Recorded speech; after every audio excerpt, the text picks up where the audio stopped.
Ladies and gentlemen, we're here. The AFC Championship game is just about 48 hours away. This is the preview episode. Bills, Chiefs, Shout Playoff Preview Edition. He's Ryan Talbot. I'm Matt Parrino. Big episode. A lot going on today. Welcome in. Hey, yeah. Excited to be here, Matt. Excited to break everything down. AFC Championship game between this matchup between the Buffalo Bills and the Kansas City Chiefs.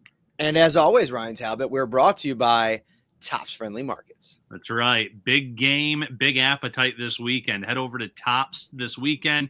All-day breakfast. Hatfield Original Smoked Bacon, buy one, get one free. Thomas's Bagels, buy one, get one free. Eggland's Best Eggs, 2 for $7. Chobani yogurt, Greek yogurt cups, 10 for $10. Fresh cut fruit cups, buy one, get one free. Tim Hortons coffee for $5.99. And Coffee Mate Coffee Creamer, 2 for $6 with an e-coupon. Head over to Tops, have that all-day breakfast Saturday and Sunday leading up to the big game.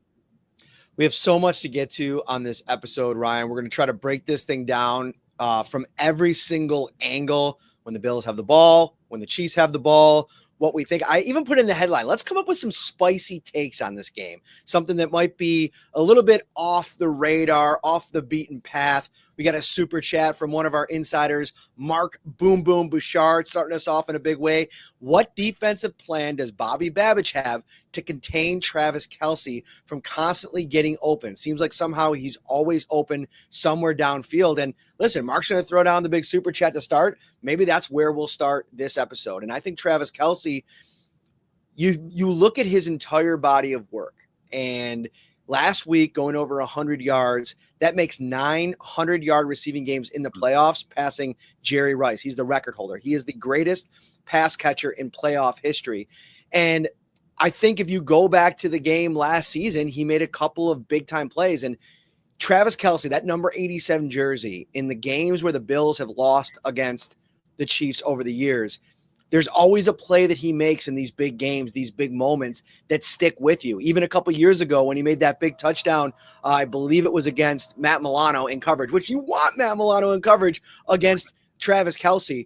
I think the Bills are going to do a multitude of things. I think that they prepped for this last week with their ability to kind of switch off between zone and man. I think you want to try to spin the dial, if you will. I can't remember who put it out. Josh Reed was put out a quote from Bill Belichick from NFL Films earlier this season, or Inside the NFL on HBO. And he said one of the things he's noticed about Sean McDermott over the years is that he is so good at getting you to think he's going to do one defensive thing and then changing it up and doing a completely different defensive thing. And that's what he's done in his first two playoff games. You know, you look and the 4-3 versus the only two linebackers in that Denver Broncos game. They went with the three linebackers against the Ravens, which a little bit to be expected, but they're not afraid of mixing that up. They're not afraid of mixing up some more man in with their zone defense, which has been predominantly what they've been known for over the Sean McDermott tenure. And in this matchup, I wish it was as easy as just take Travis Kelce away, and this will be, a game that the Bills can win and win convincingly. But you still have Hollywood Brown. You still have DeAndre Hopkins to a certain extent. You have Isaiah Pacheco in that run game who wasn't available. And you have Patrick Mahomes who can create and get it to a lot of other guys, Noah Gray, and that list goes on and on. Xavier Worthy as well, obviously. It's not just take away Travis Kelce, but Mark is right. The Bills have to have a game plan for him. Knowing where he is at all times. He's very slippery in that it looks like he'll be blocking at one moment, then he gets out and he knows exactly where the open spots are on these defenses. So the Bills have to try to confuse, go with a little bit more man at times, mix it up, try to make them think something's going to be there when it won't be, and maybe that'll take him away from being the primary target on a play. Maybe it'll make a dangerous pass for Patrick Mahomes that a guy can step up and make a play on. But the Bills do have to get a little bit exotic in terms of what they try to do in this game. It sounds pretty simple, like stop the run, right? But it is such a key component of this game. And, talking to our good buddy Matt Verderam earlier in the week, Isaiah Pacheco is not the same Isaiah Pacheco that was running wild in the playoffs last season. He's still working his way back from that injury. He said he's 100%, but he hasn't looked like it. The Chiefs actually haven't been running the ball the way that they have over the past couple of seasons when it's mattered the most in the playoffs, part of the math there is Joe Thuney goes from left guard out to left tackle, and that brings in a gentleman by the name of Caliendo, and not Frank Caliendo. He is the Chiefs version of Caliendo. He's sitting in there at left guard, and what's happened there is you take an all-pro level player on the interior, trying to save your Patrick Mahomes in the passing game and giving a better blocker and Thuney on the outside. But now your run game has kind of gone through a little bit of an identity crisis. They're not running the ball at the same clip. Kareem Hunt's been more efficient than Pacheco over the last couple of weeks, but it still hasn't been that same unit. If you're the Bills, you have to find a way to minimize the impact of their run game. In the regular season matchup this year, the Bills held them to 4.6 yards per carry. Kareem Hunt, 14 for 60. I don't even remember him having a real big impact in that game. In the playoff game last year, the Chiefs ran for 6.1 yards per carry on the road against the Bills. Pacheco almost went for 100. Clyde Edwards-Helaire averaged 15 yards per rush on 2 rushes. You can't have that be the case. You can't battle their run game and the Patrick Mahomes passing game in the AFC Championship game. No, not at all. And you kind of pointed it out. Joe Thuney, an elite guard, is a solid left tackle, but he is not elite there. That is not his strength. So you have him out there. That does still set up some advantageous matchups at times for Greg Rousseau and Von Miller. And you talk about Caliendo on the inside. I don't know if he's starter worthy across this league. I don't think he would be in anyone's, top rankings of guards in this game. So we've said it so many times this year. This needs to be an Ed Oliver game. This needs to be a game where the defensive tackles as a whole make an impact, take away those inside running lanes and rushing lanes. And I feel like they can do that. Patrick Mahomes, even if he's one-dimensional and they're passing the ball, obviously that's a scary thought, but you can't have them running for 6 yards per clip in a matchup like this, because then you have to start playing the run, and that opens things up even further for Mahomes. So, yes, take away this run. Pacheco being back obviously gives them a boost, but like you said as well, not running the way he was pre-injury. It was a very serious injury that he suffered early in the year.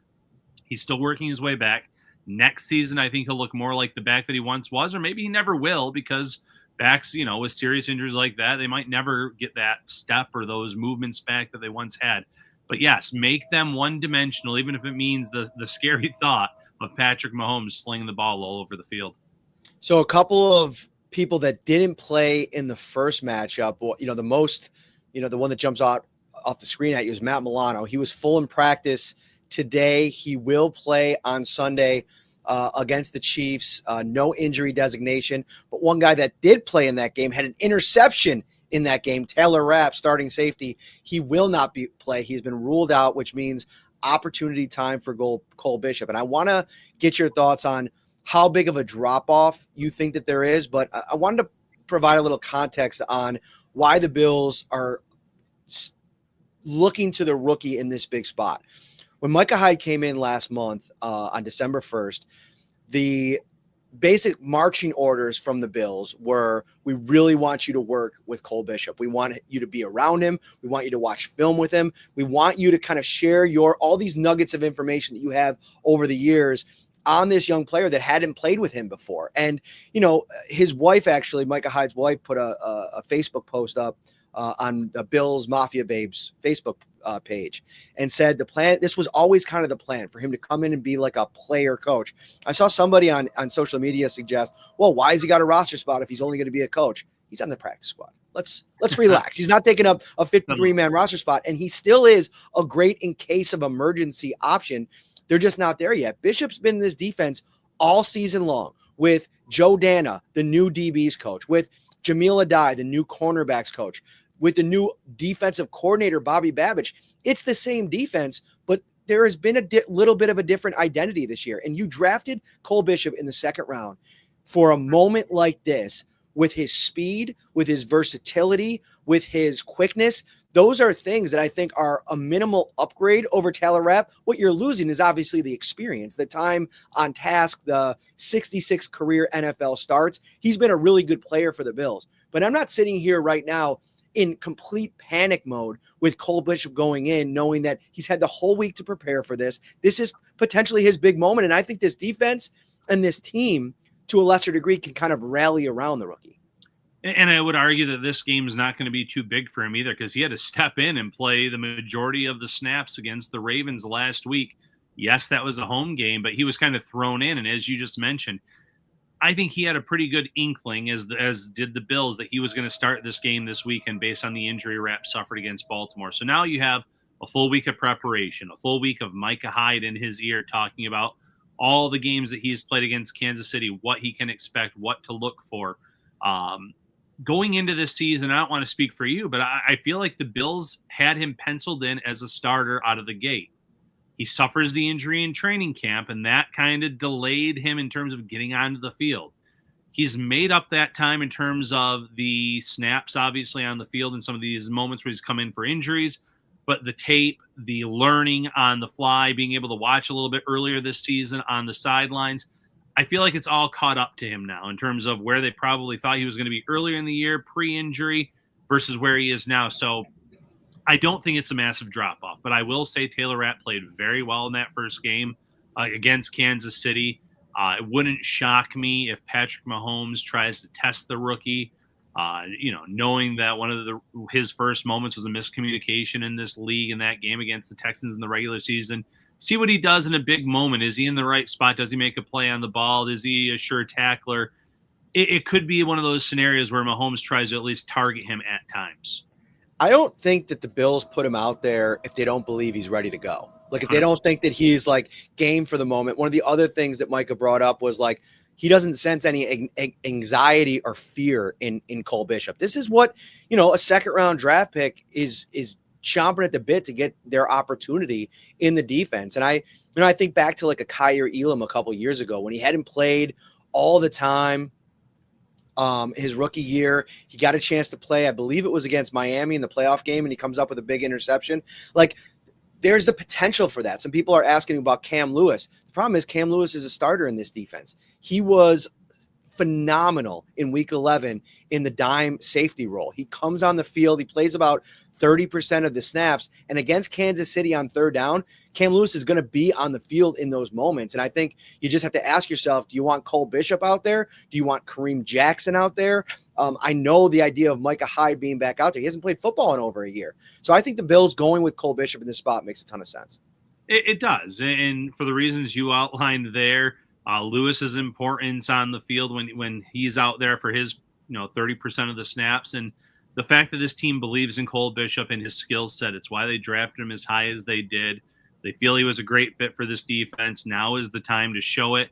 I'm not expecting him to go out there and be this lockdown player, be able to match up every time he's one-on-one with Travis Kelce or things like that. But I expect him to be in the right spot at the right times, much like you've seen from DeMar Hamlin this year, much like you've seen from Taylor Rapp once he got acclimated to that defense last year. They don't make a lot of mistakes, and that's what they need out of the safety position on Sunday night. I got my first spicy take of the show, Ryan Talbot. I'm ready. I think the over-under on Xavier Worthy receptions is set somewhere around 5 in this game. I'm hammering the under. I'm not betting, but if I were to be a bettor, I think the Bills are going to make it a point to try to take him out of this game because he is the explosivity in this Kansas City Chiefs offense. You look through this entire, of course, Travis Kelce can be that explosive player, but I'm talking about the deep threat, the explosive play. Missed tackles last week led to 30 or 40 extra yards for Travis Kelce. I think if you populate to the ball, you can at least kind of keep him from like those explosives and maybe famous last words. We'll see. But Xavier Worthy actually said in some media availability today, we both just retweeted this. He said, this is personal for him because the Buffalo Bills proved to him that they didn't want him because they traded the pick at 28 to the Kansas City Chiefs. Weird energy. I don't know, whatever gets you up for a big game, I guess. But I also think that there's a reason why the Bills didn't want him. And here's the other part 2 of the spicy take. Keon Coleman, more receiving yards than Xavier Worthy in this game. I like that. I think he's going to Coleman, that is, going to have some nice one-on-one matchups down the sideline. We've seen Allen is not afraid to give him those 50-50 jump ball situations, get the chunk yards. Coleman, in terms of being difficult to bring down as well, even after the catch at times. he's a much different skill set than Xavier Worthy. And that's what Worthy has to realize. And I'm sure he's just saying that, trying to psych himself up for a big game. But I said it was a massive eye roll on X because Worthy was telling his agent that he wanted to go to Kansas City. He wanted to play with Mahomes. There's clips of Adam Schefter saying as much during the draft, and he gets his wish. And why wasn't this a motivation factor in the Week 11 matchup or whenever that was in the regular season? Now all of a sudden it is. But it works both ways. Wouldn't that be motivation for Keon Coleman too? Chiefs traded up and you don't want me. And I had to wait to the second round. So it's manufactured build up. It's manufactured commentary by these players. Whatever works. But in addition to catching the ball, the Bills have to be ready for those end arounds, the handoffs, because of that speed that he has. Adding someone like that with the speed would have been an asset for the Bills from the speed perspective, but we've seen the way that they wanted to run the ball this year. And blocking is important. And a guy of Worthy's frame wouldn't be able to be on the field for that often in this Bills offense because he would not be a capable blocker for James Cook and these backs when he's out there on the field. The way that you see Mac Hollins blocking, the way that you see Khalil Shakir blocking. And, Keon Coleman hasn't been a plus blocker this year, but I think with his size, with having a full offseason next year, they think that he's going to turn into a plus blocker. And his frame and size certainly played a role in why they drafted him in the second round of this year's draft. Sarah Christine sending us a super chat. Go Bills in the chat log here on YouTube. I feel like we've seen a bunch of those. We appreciate the super chat. Let's get into a little special teams here. I don't want to move off of defense yet. I got some other takes that I want to get to on the defensive side of the ball. But Dave Trelizio, one of our insiders, question he heard on WGR. How okay would you be if Tyler Bass needed a 42-yard field goal for the win with 5 seconds left? KC up 24-23. I may storm the field. I'm guessing if that's a make. I don't know about you, Ryan, but I think Tyler Bass is one of the sneaky storylines of the last 6 to 8 weeks. He's been pretty good. Yeah. He's been about as reliable a kicker as you'll find in the NFL over the course of the last 6 to 8 weeks. I'm trying to think back to his last big miss. It might've been an extra point. It's been such a mess this season. You go back to Houston last week and Kaimi Fairburn missing a couple of field goals, an extra point, completely changing the complexion of that game. To me, this feels like a big moment for Tyler Bass too, doesn't it? Like you think back to last season, I always say, even if he makes that field goal, the Chiefs still get the ball back. That wasn't, winning any games necessarily. But I think this is an opportunity for him to come out in this game. It's probably going to be a one-score game to make big kicks and big moments. It's a big spot for Tyler Bass. Yeah, this is my spiciest take. Tyler Bass outperforms Harrison Butker in this game between the kickers. Ooh. He proves to be more clutch. He's the one that makes the big kicks in this matchup.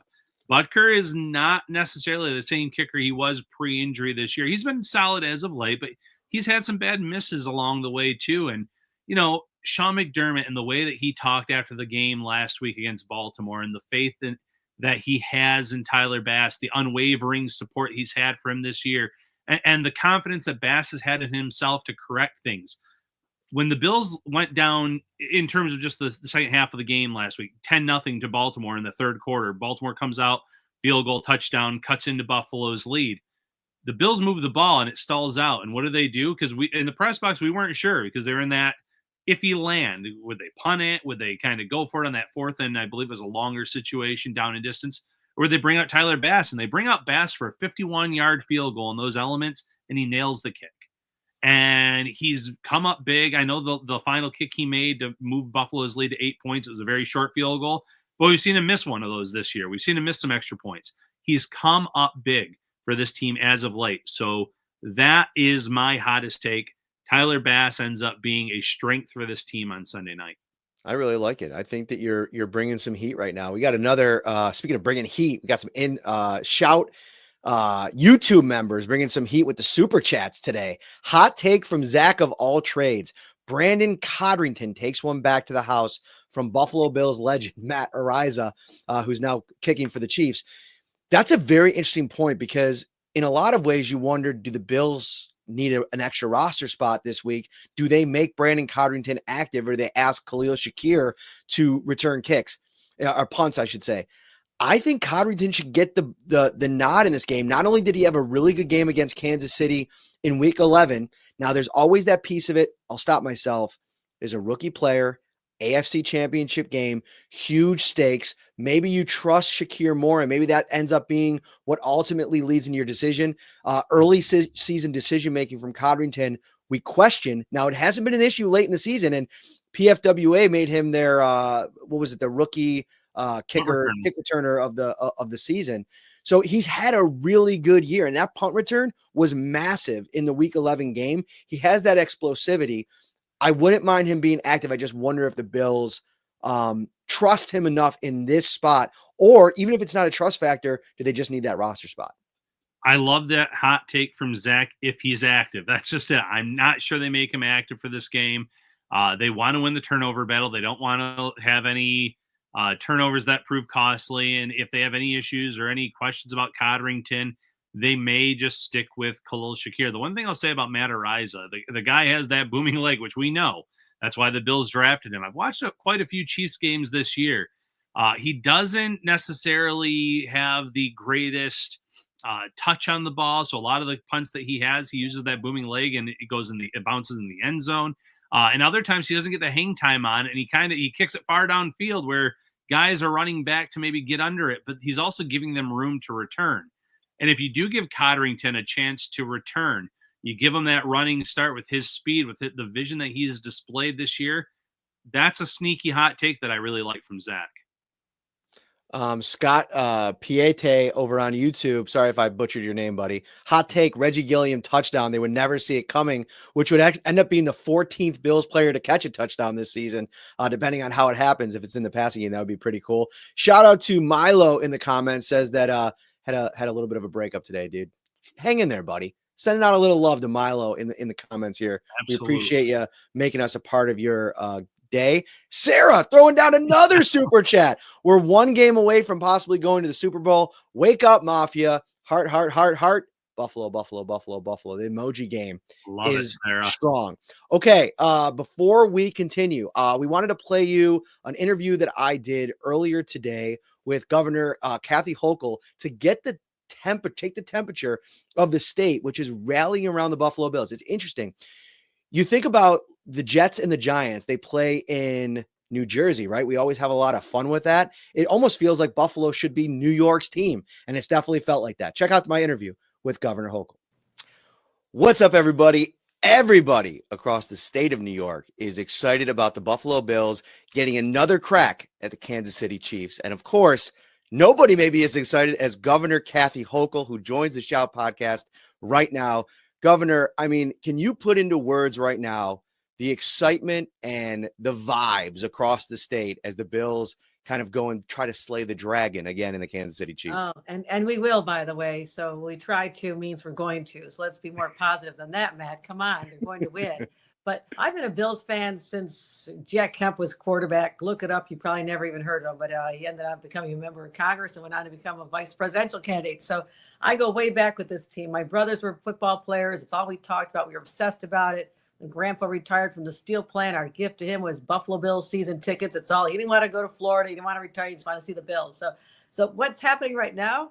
I do cover every inch of the state. I was in New York City yesterday, and I walk through the hallways and on the street and in the subways, and I talk to everybody, the elevator operators, the doormen, and I all say, you're rooting for the Bills, right? You're rooting for the Bills. And I got everybody I talked to saying, go Bills. I said, you don't have to say hi or goodbye. It's real simple. Just say, go Bills. And it is so funny to see the people who approach me with that. I had a crowd of over 300 union workers at a rally 2 days earlier, and they're like, I made them all say Buffalo Bills, and we support them. So I've enjoyed this. My job is to unite all of New York, upstate and downstate, and I certainly have when it comes to support for the Buffalo Bills. So it's electric out there, Matt. I cannot tell you, I've never felt anything like it in my life. Well, I tell people all the time, I mean, I travel around the country covering this team, and no fans in the league, I talk to other beat reporters on other beats, no fans travel to support their team like Buffalo Bills fans do. I mean, I walk through airports, I walk through the downtown in big cities, and there's Josh Allen jerseys everywhere, blue and white everywhere. It really is kind of spectacular that for somebody like me who grew up in this city and has been around the people of Buffalo pretty much my whole life outside of 5 years in Las Vegas.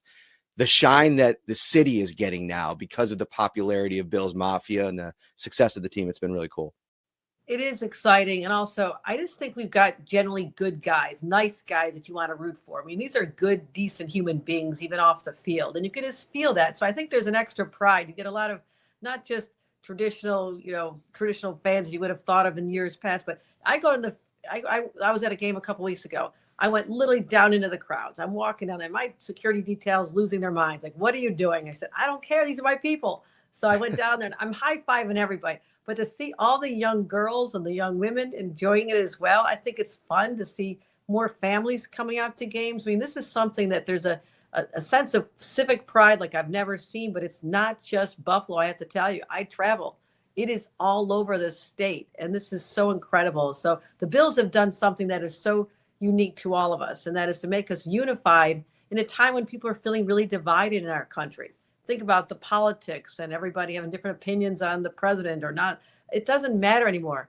When you love something so unconditionally, the way we love the Bills, it's a bonding experience that is going to be with us for the rest of our lives. So let's talk about how this is something that we can find a common ground on and build from that and have more better discourse and more civility. And it all starts with just loving a team with such passion the way we do with our Bills. I think, Josh Allen is, if not the best quarterback in the league, in the conversation. And I think that's really cool for Bills fans to have a player of his caliber after so many years of trying to find that next big time quarterback after Jim Kelly. How important do you feel like that is to have for the fan base, the city, a superstar on the national and global scale at quarterback? It's a very big. In fact, you mentioned Jim Kelly. This is my Jim Kelly signed football. This is my Josh Allen signed jersey up here that I got a long time ago. Not as famous as he is now, but it's still my. And actually, the blank space on my wall is where I used to have Marv Levy quotes. It was signed by Marv Levy, but my sister made me give it to her because she built a Buffalo Bills sports bar in her basement in her house in Virginia. So she took that off the wall for me. I just want to get that back from her too. But having Josh Allen, I mean, it is like the Jim Kelly days. I mean, people still talk about Jim Kelly and the Super Bowls and what he did for the team. But then we had this long drought. I mean, the 17-year playoff drought was hard for a lot of young people growing up and, trying to get the energy. But you know what? Bills fans never gave up on the team. So now to have a superstar, someone who's known probably all over the world, be our local guy, it does make your heart swell with pride. It is really a big deal. And finally, it's crazy. We're still over a season away from the new stadium, but I go down there every day and I see them putting it up brick by brick, and the excitement amongst the fan base during the tailgates, looking across, knowing what's on the way. There's all these reports that have come out over the course of the last 3 months of all the technological advances this stadium is going to have.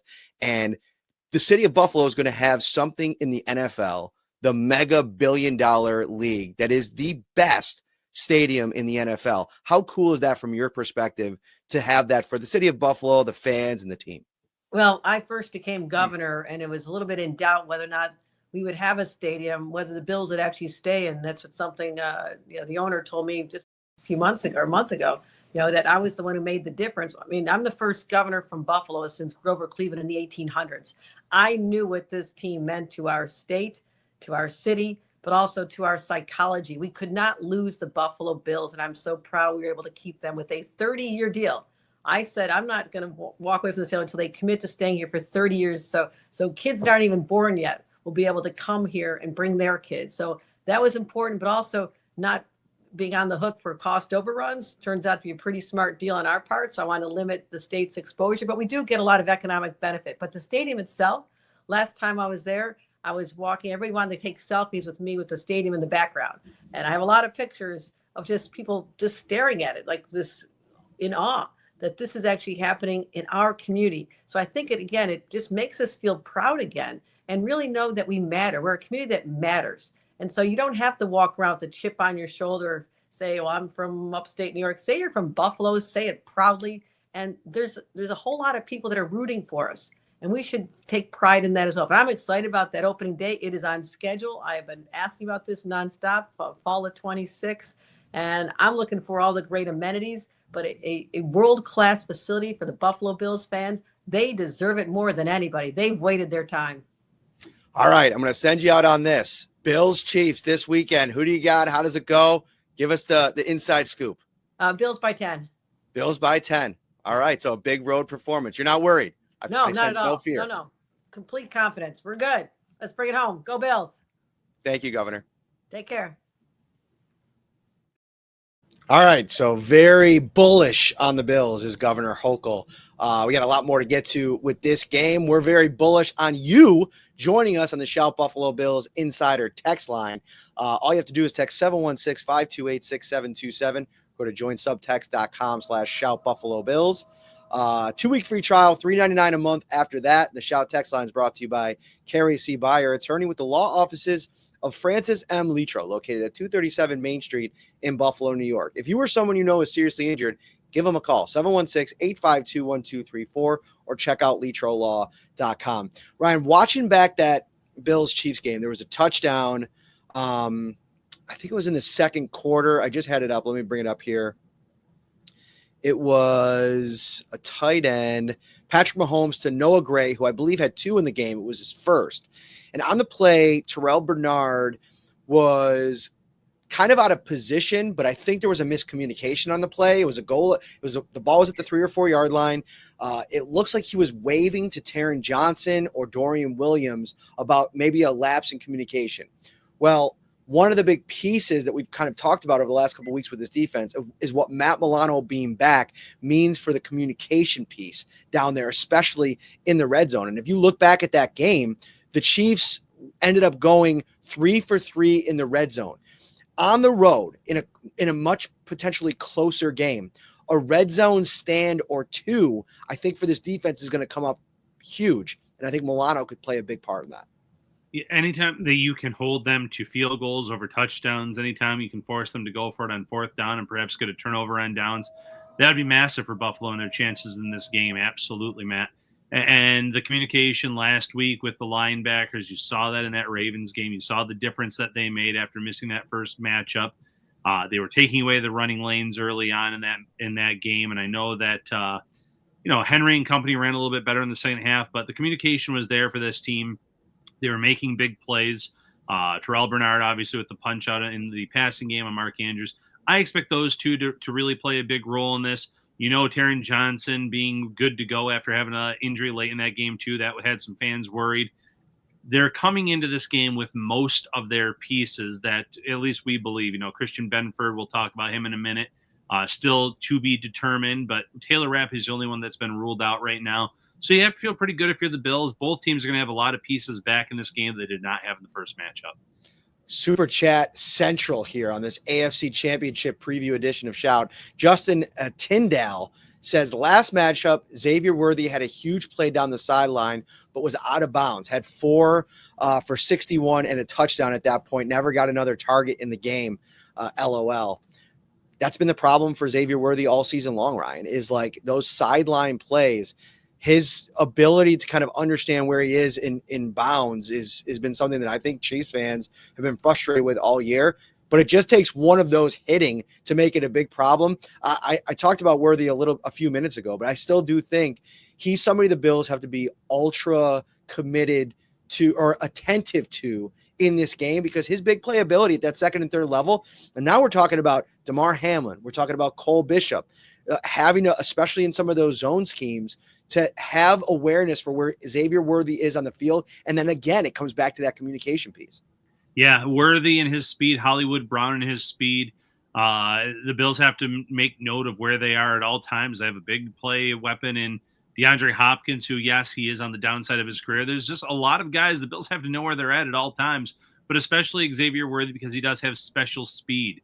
We saw that at the Combine, breaking that record for the 40-yard dash. He does need to polish some areas, especially the footwork, knowing where he is on the field. But if he does get behind the defense, he can do some damage and really hurt this Bills team. So they have to know where he is at all times. The communication between Hamlin and Cole Bishop has to be great as well as the other members of the secondary too, because we just mentioned Benford a second ago, and then you also have some uncertainty at the cornerback position this year as well. Rasul Douglas having a little bit of a down year compared to last season. They all need to be in sync in terms of the communication aspect of this game. Here's my last defensive spicy take of the game. I think AJ Epinesa is going to be one of the names that we're talking about on the other side of this thing if the Bills win, as a guy who has a huge game. And I know that he performed so well last week against the Baltimore Ravens in the run game as a pass rusher. But in this game where he tends to line up on early downs is going to be against Joe Thuney on the outside. And I think his really high level get off is something that we talked about so much over the years with him, right? I think that's an advantage that the Bills can use in that matchup with Thuney to really put some pressure on them. And I think it's going to be multiple. I think it's one-on-one with Thuney on the outside when they run some of their defensive line stunts, getting him matched up on Caliendo on some of those different rush plans. I think AJ Epinesa, Greg Rousseau, Von Miller, DeJuan Smoot, the group of them are really important. But I think it could be another AJ Epinesa game. He's had some of his really biggest games of his career against the Chiefs. Yeah, if I were to pick a wild card from that group, I'd go with Smoot. We talked about it coming out of the locker room last week, how he made it pretty far early in his career in Jacksonville in the playoffs, and he hasn't really been back since, and how much it means to be on this team and have another crack at it. He was well liked by this coaching staff from the time that they signed him this summer. They had him as DN number 3 in camp. He stayed there until he had an injury, and now he's part of that mix. I could see him having a factor as well, because you can kick him inside on maybe obvious passing downs, let him try to do some damage on the interior. He has the ability to do that in his skill set, so I like that. And one more hot take for me for the defense, Rasul Douglas finally gets an interception, first one of the year. It's in this matchup. Might be a fluky one that bounces off some hands, but it really doesn't matter at the end of the day if you get that turnover for the Bills. So Rasul Douglas, first interception of the year, Sunday night, Arrowhead. Christian Benford was excused from practice today for a personal matter. He remains in the concussion protocol. Outside of Taylor Rapp, he's the only other player on the Bills roster with a designation for this Sunday. He's listed as questionable. I think he's been on the practice field since Wednesday. I think he's trending in a great direction, but that's going to be something that you watch all the way up until kickoff. And I don't expect the Bills to make a move at that spot with cornerback, because they have Kyer Elam, they have Jamarcus Ingram, Cam Lewis can play on the outside as well. But that's something to kind of keep an eye on, because Benford being available in this game is huge. Massive. I mean, he is a lockdown corner. He's the guy that you trust out there. You want to have him. I agree with you, trending in the right direction. We'll wait and see if we do hear anything from the Bills this weekend. Ray Davis, we just kind of found out on the last week against the Ravens that he'd be playing. There was no official word either way that he had cleared the concussion protocol. We might be waiting until Sunday night when it comes to Christian Benford as well, but I agree, spot on with you. Trending in the right direction. I think he's going to be out there for the Bills. If you're watching on YouTube, thank you so much for hanging out with us on this Friday night. I'm off to Kansas City tomorrow. We'll be back with you for the post-game edition. Hoping for all of you Bills fans that is a very positive one, and we're getting ready for a crazy couple of weeks and a lead up to a Super Bowl. But let's not put the cart before the horse. If you're watching on YouTube, like and subscribe. We really appreciate it. If you're listening on the audio side, thank you so much. Hit that 5-star review, write a couple words down why you like the podcast. And if you're feeling a little bit extra froggy and you want to just jump around a little bit, let a friend know about the Shout Buffalo Bills football podcast. Why not, Ryan? Why not? I mean, like you said, we're getting after it multiple times per week. We do live shows. Maybe we'll have to do a live show if they get past this weekend out that way. I don't want to say too many words about where that next game would be and jinx anything, but maybe some live shows there. We love, though, talking multiple times per week on the Shout podcast. Make sure that you like, subscribe, and, share with a friend what you're listening to. All right, so let's get over to where I think this game is ultimately decided. When the Bills have the ball, the Chiefs defense, which I think is the superior unit to their offense. Like, I think that this team is built in their defense. They have game-changing players at 2 of the 3 levels. And I think at times over the years, Nick Bolton has played to that degree. Yeah. And, Leo Chenal is a really good player, and Drew Tranquil that they do multiple things with. But it comes down to me, Trent McDuffie in this game, and then Chris Jones. What is the plan for Chris Jones? And, I've heard a bunch of different things when it comes to Osiris Torrance's performance in that first game. Thinking back to it, I thought he was excellent. I thought that even if it was a few moments in that game, and if you remember, Baldinger put out a couple of the snaps and really dove into it. Maybe that wasn't the entirety of the game. Here's the thing, Ryan.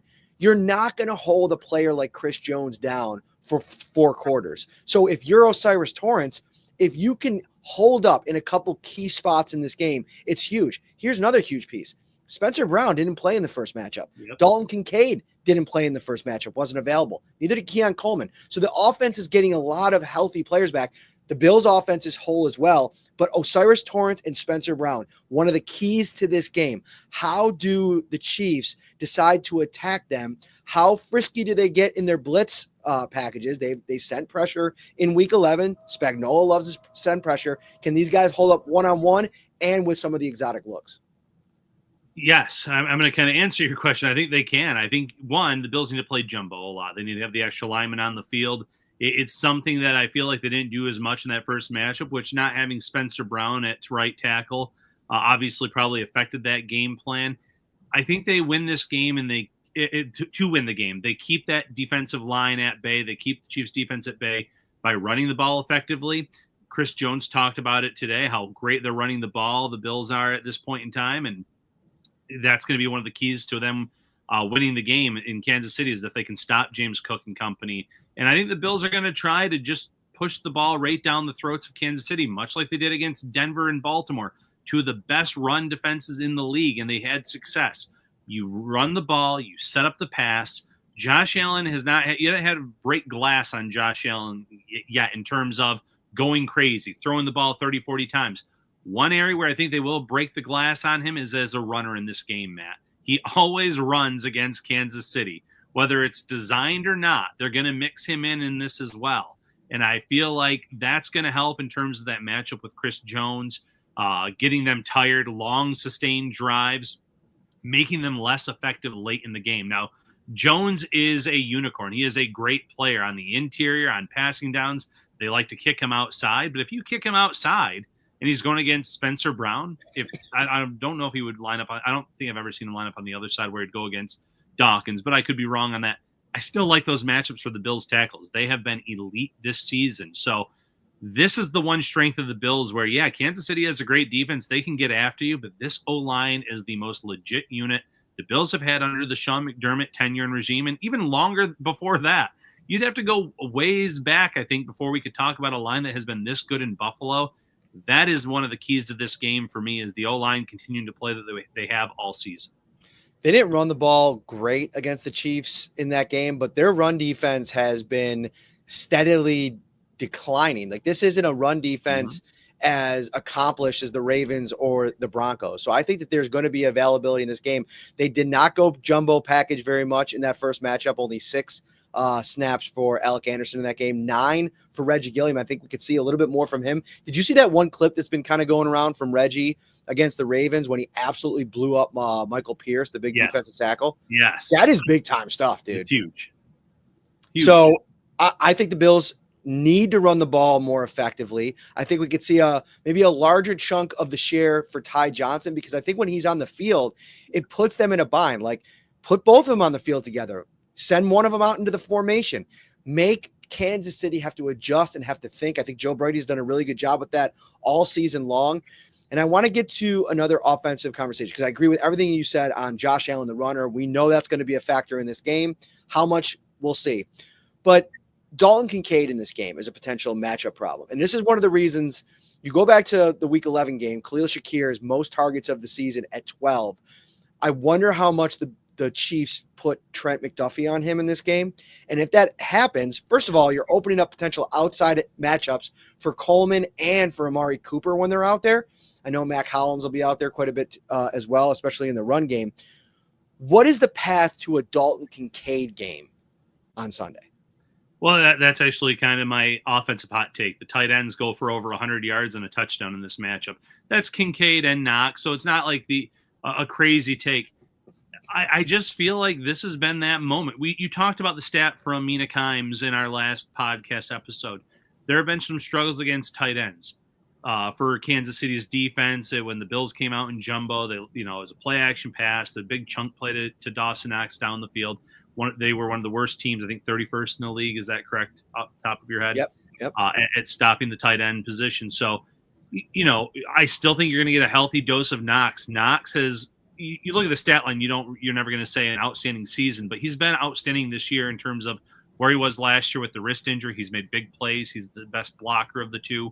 But I feel like this is the game where this is the reason they drafted Dalton Kincaid. These matchups exploit a weakness of a team. Let him use his athleticism. Let him go downfield.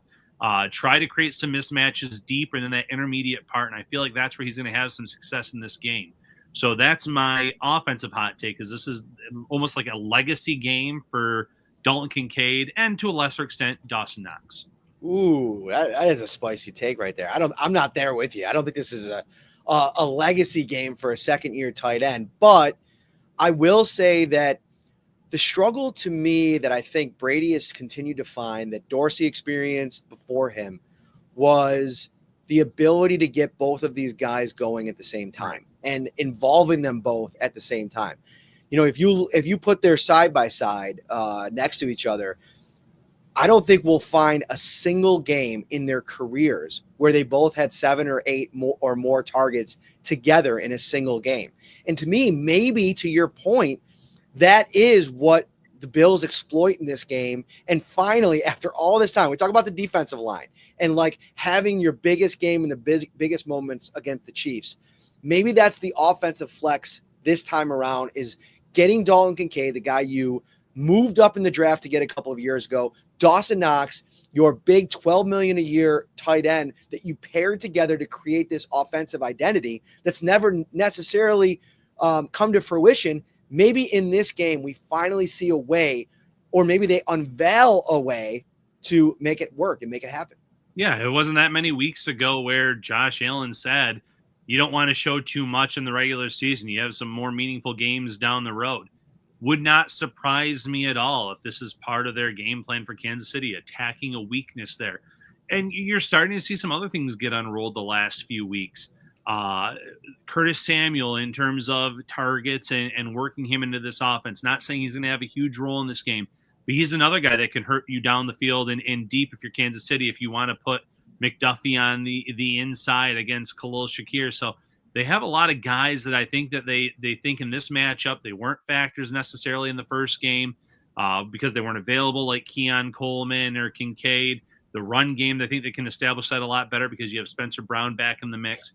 Like I said earlier, both teams are missing some key players in that game, but I think for the Bills in this offense, they're pretty excited that there's no tape on Keon Coleman and how they played him in that last game and how this O-line can run the ball against them because they didn't have as much success without Brown in that lineup last time. So there's some things that I'm expecting in this game where the Bills come out and they make a statement offensively, moving the ball up and down the field.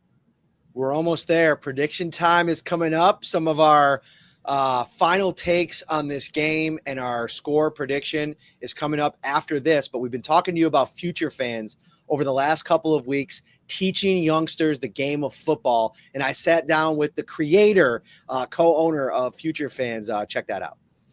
What is up, everybody? And we're going to take a few moments here to interview Mike Schroeder, the founder of Future Fans, to tell us a little bit about this awesome game product that he's put together to help teach little kids the game of football. Mike, how are you? Doing well, Matt. Thanks for having me. It's great to have you. And Ryan and I have been talking about Future Fans over the last couple of weeks and thought it would be a cool idea to get you on the show to explain to fans what they'd be getting with this product. Now, you're a Bengals fan, and I don't think anybody's going to hold that against you. But how did you kind of come up with the concept for this? Yeah, so I am a Bengals fan, and obviously I always feel some kinship with Bills fans from, Andy Dalton sending the Bills to the playoffs, the DeMar Hamlin game, back in the day in the 30-2 league votes where Ralph Wilson and Mike Brown were always the two that were together. But Future Fans is built on this belief there's nothing like sports. And that's so especially true around a playoff run. And that was no different from me. 3 years ago, Bengals are making this unexpected run to the Super Bowl. I'm at the first playoff win in 31 years. I'm hugging people from all walks of life. And it was magical. But Matt, the rest of that Super Bowl run, I was literally grounded at home. My wife was 36 weeks pregnant with our third kid, and my oldest daughter was 5. And like into the pageantry of it all, she loved the Skyline chili dip. She knew Burrow, she knew Chase. But the second those games came on, like she was out of there, despite my best efforts at teaching her the game since she arrived in this world. And I was experiencing what for me were these life-changing games, but had no one to share it with. And I had this flashback to 6 months prior. We had done this storybook-led chess product where you read a storybook with the kid, and in each chapter you're introduced to a character that then becomes a piece on the chessboard. So as an example, in the first chapter, you meet this king. He lives in a castle with his chef. All they do all day is eat, and he's so big, he can only move one step at a time. Well, anyway, within 2 weeks, my 5-year-old and I could play a game of chess where she understood what every piece on that board could do. So back to the Bengals run, I'm like, listen, chess is fine, but I care a lot more about sports.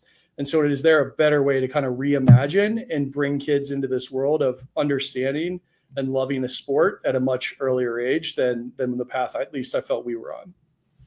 So when you started with your own kids, how did you come up with the idea, and how quickly did you see them picking it up? Like maybe even using an example like teaching them down and distance. Yeah. So, and again, like what we have are storybook-led activity boxes that kind of package all these concepts together. But something like downs, we teach through a simple beanbag toss game, right? A series of 4 hoops. Kid has 4 tries to get it into the first hoop. If they make it in, they advance and get 4 more tries. If they get to the end, they get 6 points, and they get to dance the celebration dance, the scratchy bottom hop. And so kids read about this in a storybook. They then open up a surprise within the package, and they get to play that game themselves. And so obviously we've just exposed them to the underlying rules of downs and touchdowns being worth 6 points without using any words like downs or football. And the kids can pick it up in an instant. And then later the storybook crosswalks what they just did back to football, and a kid as young as 4 can pick it up. As it relates to my own daughter, I described to you her as a 5-year-old. As a 6-year-old, again, the Bengals make a run to the AFC Championship game. I'm set to go to Kansas City to meet my brother. The night after we beat the Bills in the divisional round, she looks at me and says, "Daddy, please don't go. All I want to do is watch the game with you." I canceled on my brother, who still went. She and I took in what was obviously a heartbreaking loss on our couch together. And at the end of the day, like that's what we're selling, right? Is that connection across sports and community. And it like sports is that rare thing in society that can span political lines, socioeconomic divide, and generation. Again, I didn't want to force my daughter into being a football fan. I just simply wanted to give her a way that like she could understand it, because me teaching her while watching games was not all that effective. That's super, super cool. So we've talked about this the last couple of weeks, gotten a lot of feedback from fans that are interested. Let them know like where they can find it, how much it is, and we got a little bit of a discount going on for them. Yeah, so typically $49.99, futurefans.com, and on Amazon. Special discount for the Shout audience. Use the code Shout. You're the only one getting this discount, and this is our biggest discount we've ever done. Let's just be clear, I'm not giving any discounts to the Kansas City fans. We got enough of them in the world already. So I believe in more Bills fans. So use the code Shout at futurefans.com and save 25%. Mike, thank you so much for taking some time with us today. Thanks, Matt. All right, shout out to Future Fans. Use that code. Order the game book and all the little activities. It's super cool. All right, Ryan, wasting no more time. Prediction time. You're going to start us off. Well, the first message I received on the insider text line after the game last week was 7-1. Because if you're an insider, you know what I'm talking about. If you missed it the last Shout episode, we did our predictions. Bills are now 7-1 when I pick against them in the last 2 years. So have to go Kansas City in this one, Matt. 27-24 in a nail biter. How do you stop a team like that? The tongue in cheek, Ryan. You're really you're laying it on thick, my friend. I am. That was really good. All right. Prediction time. So here's to me the key to the game. The number one key to the game is executing on third down, both sides of the ball, but particularly on defense, and winning the middle 8. And if you're not familiar with the middle 8, it's something that coaches talk a lot about. I thought Mike Lombardi did a great job on his podcast over the years, the GM Shuffle, before he shuffled off to college with Bill Belichick to take over their general manager role, talking about the last 4 minutes of the second quarter and the first 4 minutes of the third quarter as that really critical middle 8 portion of the game where you have to win. Right? It's the most important part because that's where teams build momentum, whether it is at the end of a quarter or the beginning of that quarter going into the second half.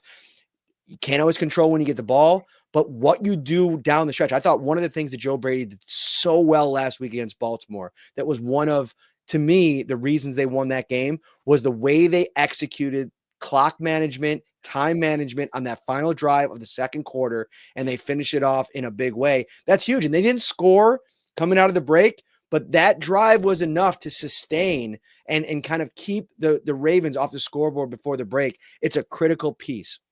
That's a big part of it. Red zone defense. The Bills have to get stops. They got to force Harrison Butker onto the field as many times as possible on Sunday, and I think that they do. I think the Bills, Josh Allen has a legacy game. Finally, after all of this time, he gets this team over the hump.